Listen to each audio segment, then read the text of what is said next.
दोस्तों, हमारी दुनिया में आज कुछ ही क्षेत्र ऐसे हैं जो इस धरती की शुद्ध वायु में बहुत बड़ा योगदान कर रहे हों। और अगर बात करें ऑक्सीजन के सबसे बड़े उत्पादक की, तो अमेज़न के जंगलों का नाम उसी सूची में सबसे शीर्ष पर आएगा। और ऐसा इसलिए क्योंकि अमेज़न न सिर्फ दुनिया के सबसे बड़े रेन फॉरेस्ट में शुमार है, बल्कि इसलिए भी क्योंकि वहां पर मौजूद पेड़ और पौधे ऑक्सीजन की ज्यादा से ज्यादा मात्रा वातावरण में रिलीज करते हैं, जिसके कारण ये वायुमंडल के लिए और अधिक फायदेमंद हो जाता है। लेकिन क्या आपको पता है, आज से करोड़ों साल पहले हुई एक तबाही ने जहां धरती पर से कई मासूम जीवों का सर्वनाश कर दिया था, तो वहीं दूसरी ओर उसी तबाही के कारण आज इंसानों के लिए सबसे बड़े वरदान के रूप में जो अमेज़न के जंगल खड़े हैं, वो उसी तबाही का नतीजा है। यूं तो अपने 450 करोड़ साल के जीवन में धरती ने 5 बड़े बड़े मास एक्सटिंक्शन देखे हैं, जिनमें से सबसे पहला था ऑर्डोविशियन मास एक्सटिंक्शन, जो आज से तकरीबन 440 मिलियन साल पहले घटा था। उसके बाद आज से 374 मिलियन साल पहले हुआ डेवोनियन मास एक्सटिंक्शन। उसी के 124 मिलियन साल बाद घटा धरती का तीसरा और अब तक के इतिहास का सबसे विध्वंसक पर्मियन मास एक्सटिंक्शन। और चौथे नंबर पर उससे 50 मिलियन साल बाद हुआ ट्रियासिक मास एक्सटिंक्शन। लेकिन हम लोग आज जिस मास एक्सटिंक्शन की बात करने वाले हैं, वो वैश्विक इतिहास का सबसे प्रसिद्ध और जाना माना मास एक्सटिंक्शन है। और धरती का वही 5वां मास एक्सटिंक्शन था क्रिटेशियस मास एक्सटिंक्शन। जी हाँ, बिल्कुल सही अनुमान लगाया आपने। ये एक उल्कापिंड द्वारा धरती पर घटित वही जनसंहार था जिसने डायनासोर्स की पूरी आबादी को महज कुछ ही दिनों में मौत के घाट उतार दिया था। लेकिन इसका असर सिर्फ चलने फिरने वाले जीवित प्राणियों पर ही नहीं देखा गया था, बल्कि वनस्पति जीवन पर भी इसका एक बहुत ही गहरा प्रभाव पड़ा, जो तत्कालीन स्थिति के हिसाब से तो बड़ा ही विध्वंसक था, पर कहीं ना कहीं उसी वनस्पति जीवन को हुए नुकसान के कारण आज हम इंसान कुछ बेहतर सांस ले पा रहे हैं। बात है आज से 67 मिलियन साल पहले की। ये वो समय है जब अभी तक किसी भी तरह का कोई उल्कापिंड धरती से नहीं टकराया था और डायनासोर अभी भी धरती पर संपूर्ण स्वतंत्रता से राज कर रहे थे। इस दौर में उन इलाकों पर जहां आज के समय में अमेज़न के जंगल मौजूद हैं, वहां पर कॉनिफर्स जैसे पेड़ों की प्रजातियां उगा करती थी। जिन लोगों को नहीं पता कि कॉनिफर्स असल में होते क्या हैं, उनके लिए बता दें कि ये पेड़ और पौधे की एक ऐसी प्रजाति है जो आमतौर पर लंबाई में तो बहुत ऊंचे होते हैं, पर उनका घनत्व बड़े ही न्यूनतम स्तर पर रहता है। उदाहरण के लिए cedars, cypress, firs, junipers, kauris, larches, pines, redwood, spruces और यूविस जैसे सभी पेड़ कॉनिफर्स की जीनस का या तो हिस्सा होते हैं या तो इन पेड़ों के जीनस कॉनिफर्स से बड़ा मेल खाते थे। अगर और ज्यादा गहराई में जाएं तो ये कॉनिफर्स जिम्नोस्पर्म्स की कैटेगरी में आते हैं।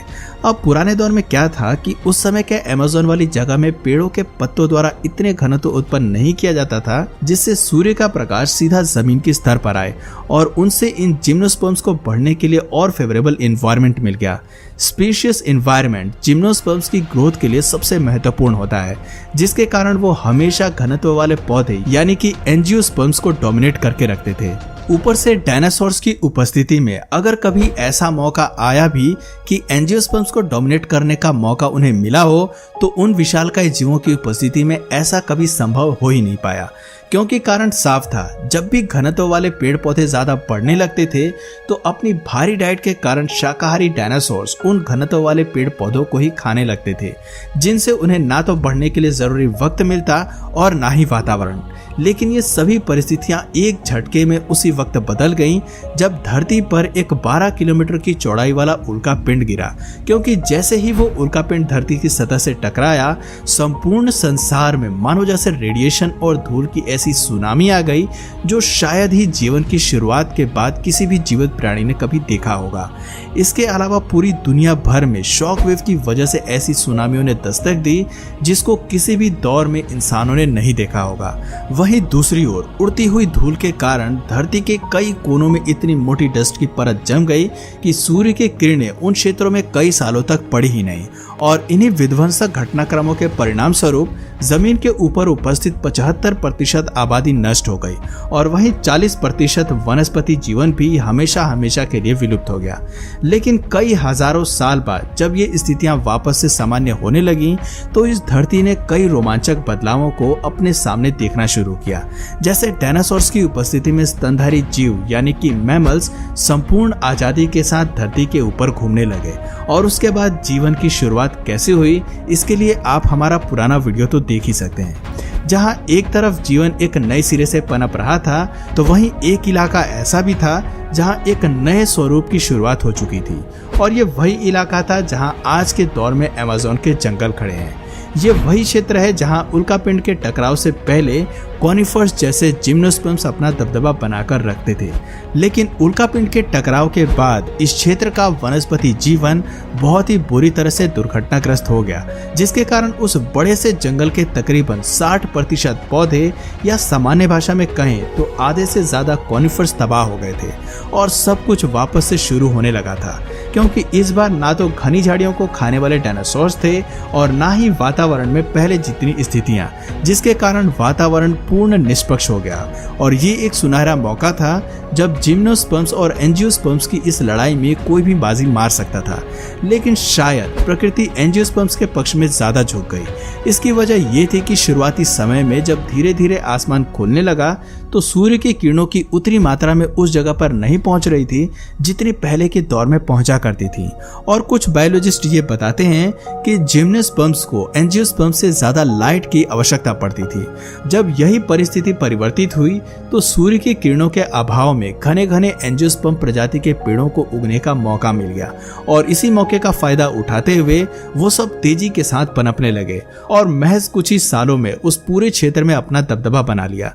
जब स्थितियां वापस से कुछ साल बाद सामान्य हुई और पर्यावरण ठीक पहले की तरफ बन गया, तब भी जिम्नोस्पर्म्स अब अपनी पुरानी वाली डोमिनेशंस को नहीं रिटेन कर पाए और इसकी मुख्यतः दो वजहें थी। पहली तो ये थी कि एंजियोस्पर्म्स जिम्नोस्पर्म्स के मुकाबले ज्यादा जगह घेरते हैं, जिसके कारण अच्छी खासी मात्रा में अपनी जगह बनाने के बाद जिम्नोस्पर्म्स के पनपने के लिए जंगलों के बीच पर्याप्त खाली क्षेत्र बचा नहीं था, जिससे कि वो पहले की तरह अपना साम्राज्य कायम नहीं कर पाए।